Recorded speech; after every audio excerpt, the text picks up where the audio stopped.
नमस्कार। Economics Awadh classes YouTube channel पे आपका स्वागत है। आज की क्लास में हम लोग अर्थशास्त्र से संबंधित लगभग 25 बहुविकल्पीय प्रश्नों को सॉल्व करेंगे। यह प्रश्न आगामी शिक्षक भर्ती परीक्षा के लिए महत्वपूर्ण है। तो आज की क्लास स्टार्ट करते हैं, देखते हैं आज की क्लास में क्या क्या क्वेश्चन है। 1 नंबर क्वेश्चन जो है उसमें पूछा गया है, विश्व खाद्य दिवस किस तिथि को मनाया जाता है? 18 अक्टूबर, 14 सितंबर, 16 अक्टूबर, 11 जुलाई। तो विश्व खाद्य दिवस जो है वह 16 अक्टूबर को मनाया जाता है।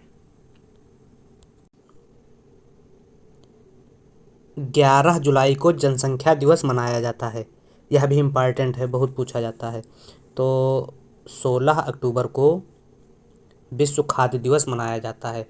और 2023 विश्व खाद्य दिवस की थीम जल ही जीवन है, जल ही भोजन है, किसी को पीछे ना छोड़े।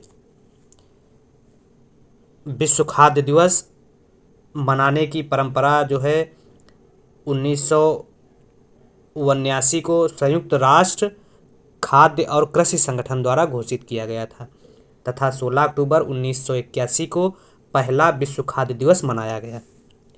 तो यह विश्व खाद्य दिवस के संबंध में कुछ फैक्ट थे। अगला क्वेश्चन है 2 नंबर, जब वस्तु की कीमत 10 रुपये प्रति इकाई है तो उपभोक्ता उस पर 160 रुपये व्यय करता है तथा जब कीमत बढ़कर 12 रुपये हो जाती है तो उपभोक्ता व्यय 192 रुपये हो जाता है, बढ़ जाता है उपभोक्ता व्यय। तो वस्तु की मांग लोच क्या होगी? तो वस्तु की मांग लोच निकालने के लिए minus D Q upon D P into P upon Q. तो डी पी वन कितना है 10 और ई कितना है, बे जो है वह 160 है। तो पी टू है 12 और क्यू डेल्टा क्यू जो है वह है क्यू टू या ई टू कह सकते हैं, 192 है। तो इस प्रकार से डेल्टा पी जो निकलेगा वह निकलेगा 10 माइनस 12 2 माइनस 2। इसी प्रकार से क्यू या ई कह सकते हैं, ई डेल्टा ई 160 माइनस 192 तो 32 हो जाएगा।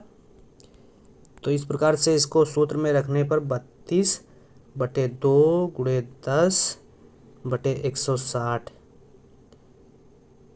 तो 16 एकदम 16 दूना 32, तो 10 से कट जाएगा 2, 1 आ जाएगा आंसर। इकाई के बराबर हो जाएगा, इकाई के बराबर कोई है ही नहीं, कोई नहीं हो जाएगा। 2 का सही आंसर डी हो जाएगा। अगला 3, मांग का संकुचन होता है जब उपभोक्ता की संख्या कम हो जाती है, उपभोक्ता की आय कम हो जाती है, संबंधित वस्तु की कीमत बढ़ जाती है, अन्य संबंधित वस्तु की कीमत बढ़ जाती है। तो मांग का संकुचन संबंधित वस्तु की कीमत में कमी होने पर होता है। संबंधित वस्तु की कीमत बढ़ने पर बढ़ जाती है, कमी होने पर नहीं, बढ़ने पर।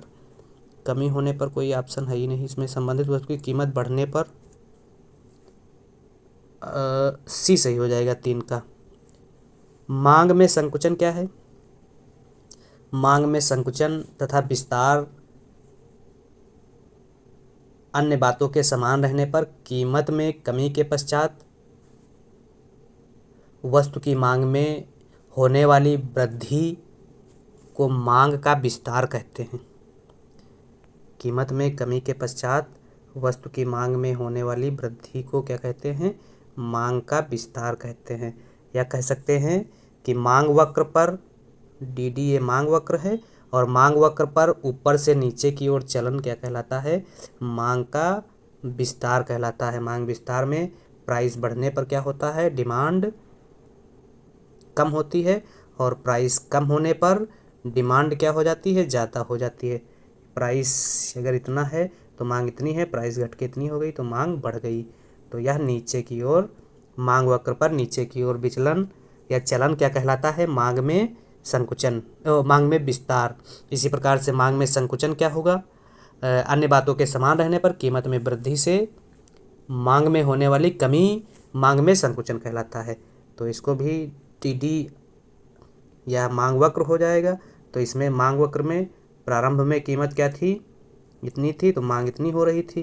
कीमत क्या थी, कम थी तो मांग ज़्यादा हो रही थी। कीमत बढ़ गई तो मांग क्या हो गई, कम हो गई। और यह मांग वक्र पर ऊपर की ओर विवर्तन, अर्थात कह सकते हैं मांग वक्र पर नीचे से ऊपर की ओर चलना मांग का संकुचन कहलाता है। और अन्य बातें समान रहने पर कीमत में वृद्धि से मांग में होने वाली कमी मांग में संकुचन कहलाता है। कीमत बढ़ने से मांग में क्या हो रही है, कमी हो रही है। तो इस प्रकार से कह सकते हैं कि मांग वक्र पर ऊपर की ओर चलना मांग में संकुचन कहलाता है तथा मांग वक्र पर नीचे की ओर चलना मांग में विस्तार कहलाता है। अब मांग में वृद्धि क्या है, तो मांग में वृद्धि अन्य बातों के स्थिर रहने पर या अन्य बातों के समान रहने पर कीमत पर वस्तु की मांगी गई मात्रा में वृद्धि से संबंध मांग में वृद्धि से होता है। यह वृद्धि वस्तु की अपनी कीमत के अतिरिक्त अन्य तत्वों के कारण होती है, अर्थात कीमत स्थिर रहती है। कीमत स्थिर रहने से उसी कीमत पर मांग का बढ़ना या घटना मांग में वृद्धि या कमी कहलाती है। मांग में वृद्धि के कारण क्या हो सकते हैं, उपभोक्ता की आय में वृद्धि से मांग बढ़ती है, प्रतिस्थापन वस्तु की कीमत में वृद्धि से मांग बढ़ती है, पूरक वस्तु की कीमत में कमी से मांग बढ़ती है, फैशन या मौसम में परिवर्तन के कारण उपभोक्ता की रुचि में परिवर्तन से मांग बढ़ सकती है, या भविष्य की कीमत बढ़ने की संभावना से वस्तु की मांग उपभोक्ता बढ़ा सकता है और क्रेताओं की संख्या बढ़ने से वस्तु की मांग बढ़ सकती है। तो यह एक इसको मांग वक्र, यह कीमत स्थिर रहती है, इसी कीमत पर मांग का आगे पीछे बढ़ना मांग वृद्धि और मांग कमी कहलाता है। मांग में कमी क्या है, स्थिर कीमत पर वस्तु की मांगी गई मात्रा में कमी को ही मांग की कमी कहते हैं। मांग में कमी के क्या कारण हैं, उपभोक्ता की आय में कमी, प्रतिस्थापन वस्तु की कीमत में कमी, पूरक वस्तु की कीमत में वृद्धि। पूरक वस्तु की कीमत में वृद्धि होगी मांग में कमी के लिए, और मांग में वृद्धि के कारण में पूरक वस्तु की कीमत में कमी होगी। पूरक वस्तु का उल्टा संबंध होता है मांग की वृद्धि से और मांग की विपरीत से। अगर मांग में वृद्धि की बात की जाएगी तो पूरक वस्तु कम हो जाएंगी, की कीमतें कम होंगी, और अगर मांग में कमी की बात की जाएगी तो पूरक वस्तु की कीमतों में वृद्धि होगी। इसके अलावा फैशन या मौसम में परिवर्तन के कारण उपभोक्ता की रुचि में कमी और कीमत कम होने की संभावना से तथा क्रेताओं की संख्या में कमी होने से मांग में कमी देखी जाती है। अगला जो क्वेश्चन है, दुर्लभ चित्रों, दुर्लभ टिकटों इत्यादि की मांग की व्याख्या निम्न में से किस प्रभाव से की जा सकती है। वेबलेन प्रभाव, स्नॉव प्रभाव, बैंडवैगन प्रभाव, कोई नहीं। तो दुर्लभ चित्रों, दुर्लभ टिकट इत्यादि की मांग की व्याख्या स्नो प्रभाव, स्नो इफेक्ट द्वारा की जाती है। बी ऑप्शन सही हो जाएगा। क्या है स्नो इफेक्ट, मांग के नियम के अनुसार क्या बताया गया था कि किसी वस्तु की कीमत में कमी से समुदाय के लोग मांग मात्रा में वृद्धि करते हैं, परंतु कुछ लोग सामान्य लोग से अपने को अलग रखने के लिए कीमत में कमी के बाद भी वस्तु के उपभोग में कमी कर देते हैं, अर्थात कीमत घटने पर भी मांग नहीं बढ़ाते हैं। इसे ही स्नो प्रभाव कहते हैं। और वैसे सामान्यतः देखा जाता है कि उपभोक्ता क्या करते हैं, कीमत घटने पर वस्तु की मांग बढ़ा देते हैं, लेकिन स्नो प्रभाव में, स्नो इफेक्ट में कीमत बढ़ने पर कीमत कम होने पर उपभोक्ता वस्तु की मांग को नहीं बढ़ाते हैं। तो स्नो प्रभाव जो है वह दुर्लभ चित्रों, दुर्लभ टिकटों इत्यादि की मांग की व्याख्या से प्रभावित रहती है। इसके अलावा वेबलेन प्रभाव क्या है, तो वेबलेन प्रभाव जब किसी वस्तु की कीमत में कमी से कुछ लोग यह सोचकर उसकी मांग में कमी करते हैं कि उसकी कीमत में कमी उसकी गुणवत्ता में गिरावट के कारण हुई होगी। तो इसी को वेबलेन इफेक्ट कहते हैं। बैडबैगन इफेक्ट क्या है? वस्तु की कीमत गिरे जिसके परिणाम स्वरूप समुदाय के कुछ लोग क्या करते हैं,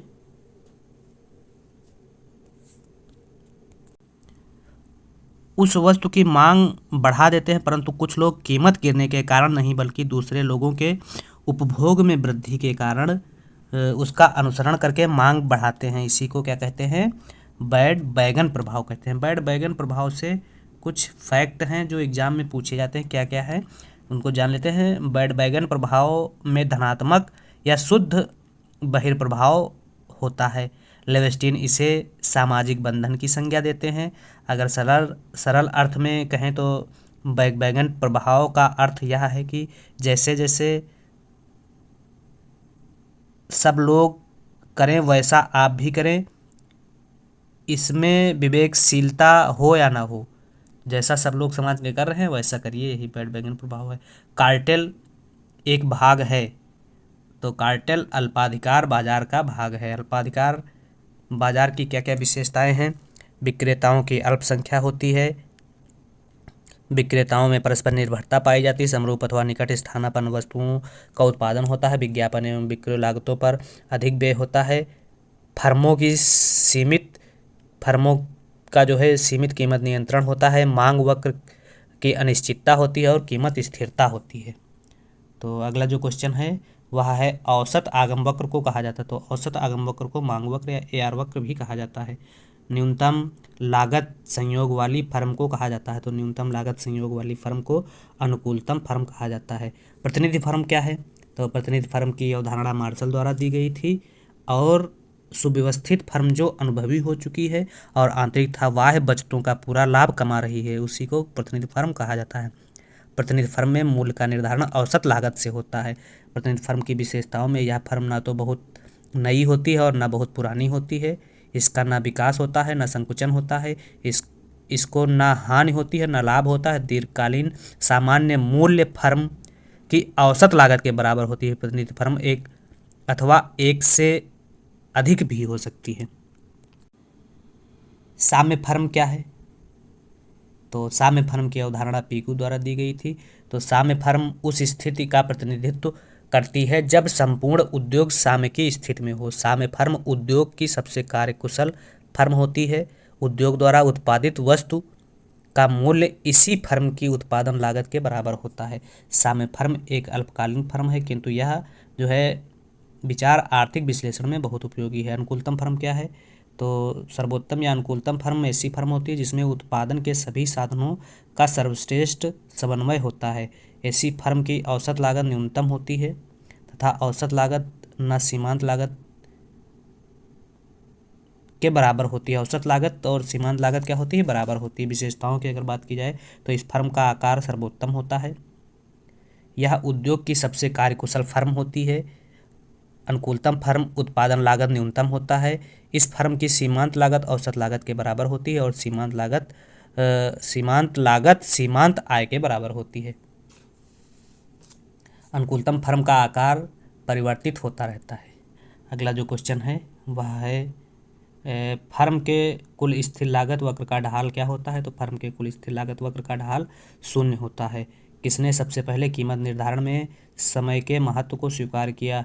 तो अल्फ्रेड मार्शल ने सबसे पहले कीमत निर्धारण में समय तत्व के महत्व को स्वीकार किया और 4 प्रकार के समय की बात की। अगला क्वेश्चन है बाजार के आकार का महत्वपूर्ण निर्धारक या निर्णायक है बचत, मुद्रा प्रसार, उत्पादकता, विनियोग हेतु प्रेरणा। तो उत्पादकता जो है बाजार के आकार का महत्वपूर्ण निर्धारक है। उत्पादकता इसी सही हो जाएगा। लगान का विभेदकारी सिद्धांत संबंधित है। तो लगान का विभेदकारी सिद्धांत जो है रिकार्डो द्वारा दिया गया था। रिकार्डो डी सही है। अगला क्वेश्चन है यूलर प्रमेय का संबंध है जनसंख्या से, मुद्रास्फीति से, वितरण से कोई नहीं। तो यूलर के प्रमेय का संबंध वितरण से है। रिकार्डो के अनुसार अधिसीमांत भूमि वह है लगान नहीं प्राप्त होता है, लगान प्राप्त होता है, लगान से अधिशेष प्राप्त होता है कोई नहीं। तो रिकार्डो सीमांत भूमि माइनस अधिसीमांत भूमि माइनस सीमांत भूमि के अंतर को लगान कहते हैं। रिकार्डो के अनुसार अधिसीमांत भूमि माइनस सीमांत भूमि ही लगान कहलाती है और अधिसीमांत भूमि इस भूमि पर जो है लगान उत्पन्न नहीं होगा। अधिसीमांत भूमि पर लगान उत्पन्न नहीं होगा, कह सकते हैं लगान प्राप्त नहीं होगा, और सीमांत भूमि पर लगान प्राप्त होगा। तो सीमांत अधिसीमांत भूमि पर लगान प्राप्त नहीं होगा, बी सही हो जाएगा 16 का। अगला 17 नंबर को 13 का सही आंसर बी हो जाएगा। अगला 14 नंबर, ब्याज के प्राकृतिक दर के प्रतिपादक हैं, तो विकसल ब्याज के प्राकृतिक दर के प्रतिपादक हैं। अगला क्वेश्चन है, यदि बचत प्रवृत्ति का मान 0.4 हो तो गुणक का मान होगा। बचत प्रवृत्ति गुणक के दो सूत्र ए 1/1 माइनस MPC, तो यह MPC उपभोग की बात कर रहा है 1/MPS। तो सीमांत बचत प्रवृत्ति 1/0.4 हो जाएगा, 0.0 तो 5 2 तो 2.5 आ जाएगा आंसर इसका, 2.5 सी में है।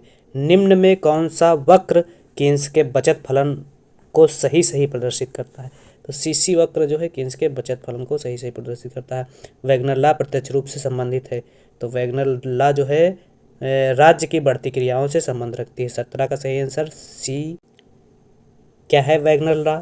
वैगनर ने अपने सिद्धांत को अनुभवगम्य विश्लेषण के आधार पर प्रस्तुत किया और बताया कि सार्वजनिक व्यय के विस्तार की दर अर्थव्यवस्था की समृद्धि दर से अधिक होती है।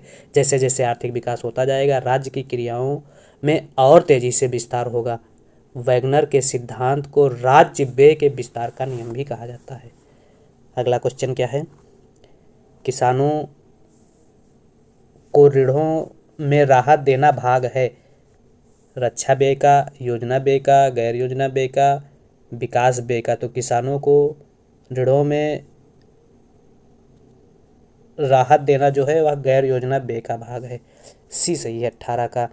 व्यय जो है राजस्व व्यय एवं पूंजीगत व्यय दो प्रकार के व्यय होते हैं, जिसमें योजनागत व्यय क्या है, आर्थिक एवं सामाजिक क्षेत्र के विकास पर वर्ष भर में जितना राजस्व व्यय किया जाता है उसे योजनागत व्यय कहते हैं। अर्थात और कहा जा सकता है एक वर्ष में सरकार द्वारा किए गए सभी व्यय जिनका संबंध देश की पंचवर्षीय योजना या योजना से होता है उसे योजनागत व्यय कहा जाता है। जैसे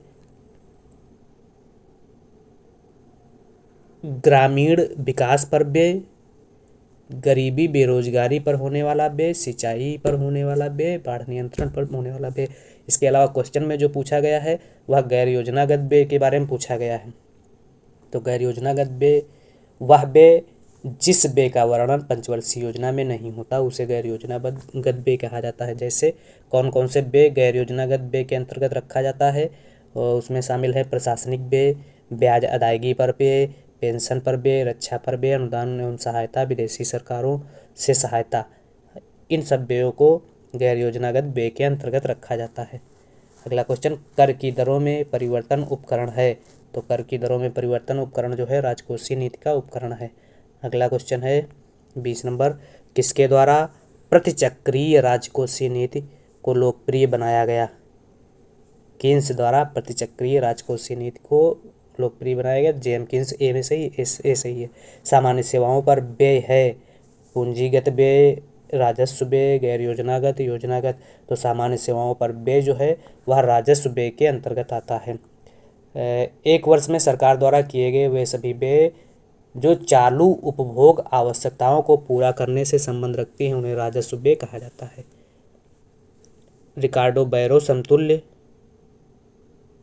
किससे संबंधित है? तो रिकार्डो का बैरो समतुल्य प्रमेय जो है वह राजकोषीय नीति से संबंधित है। 22 बी सही हो जाएगा। दरिद्र जन्य विकास की अवधारणा किसने दी? तो दरिद्र जन्य विकास की अवधारणा जगदीश भगवती द्वारा दी गई थी, तो कोई नहीं हो जाएगा, ऑप्शन डी कोई नहीं। 20 सूत्रीय कार्यक्रम का आरंभ किया गया? तो 20 सूत्री कार्यक्रम का आरंभ 5वीं पंचवर्षीय योजना में किया गया था। ए ऑप्शन में है 5वीं पंचवर्षीय योजना, ये सही हो जाएगा। 5वीं पंचवर्षीय योजना का समय जो है वह 1974 से 79 के मध्य रहा है, लेकिन जनता सरकार द्वारा 1 वर्ष पहले 1978 में 5वीं पंचवर्षीय योजना को समाप्त कर अनवरत योजना रोलिंग प्लान चालू किया गया था। लेकिन जनता सरकार ज़्यादा समय तक नहीं टिक सकी, गिर गई सरकार, तो पुनः छठी पंचवर्षीय योजना अर्थात रोलिंग प्लान को कांग्रेस सरकार द्वारा समाप्त कर छठी पंचवर्षीय योजना चालू की गई। तो 1 वर्ष पूर्व जो समाप्त की जाने वाली योजना है वह 5वीं पंचवर्षीय योजना है, और 2 बार जो लागू की जाने वाली योजना है वह छठी पंचवर्षीय योजना है। अगला क्वेश्चन है 25 नंबर क्वेश्चन, महालनोबिस मॉडल पर आधारित पंचवर्षीय योजना है। तो पहली पंचवर्षीय योजना हैरल्ड डोमर मॉडल पर आधारित है, और दूसरी पंचवर्षीय योजना जो है वह महालनोबिस मॉडल पर आधारित है। 25 का सही आंसर सी हो जाएगा। 26 नंबर क्वेश्चन, अनवरत योजना भारत में लागू की गई। तो अनवरत योजना 5वीं पंचवर्षीय योजना 1974-79 1 वर्ष पूर्व समाप्त कर 1978 में जनता सरकार द्वारा अनवरत योजना लागू की गई थी। भारत में अनवरत योजना या रोलिंग प्लान को लागू करवाने का श्रेय प्रोफेसर डी.टी. लकड़वाला को है, तथा अनवरत योजना के प्रतिपादन का श्रेय प्रोफेसर गुरनार मिडल को जाता है। तो अनवरत योजना 1978-79 में लागू की गई थी। ए सही 26 का। 27 परिवार नियोजन नीति भारत सरकार द्वारा स्वीकार किया गया। कब स्वीकार की गई परिवार नियोजन नीति? 1950, 51, 52, कोई नहीं। तो 1952 में भारत सरकार द्वारा परिवार नियोजन नीति अपनाई गई थी या स्वीकार की गई थी। तो इस प्रकार से आज की क्लास में हम लोगों ने 27 बहुविकल्पी प्रश्नों को सॉल्व किया, जो आगामी शिक्षक भर्ती परीक्षा के लिए महत्वपूर्ण है और यहाँ से क्वेश्चन मिलने की संभावना रहती है।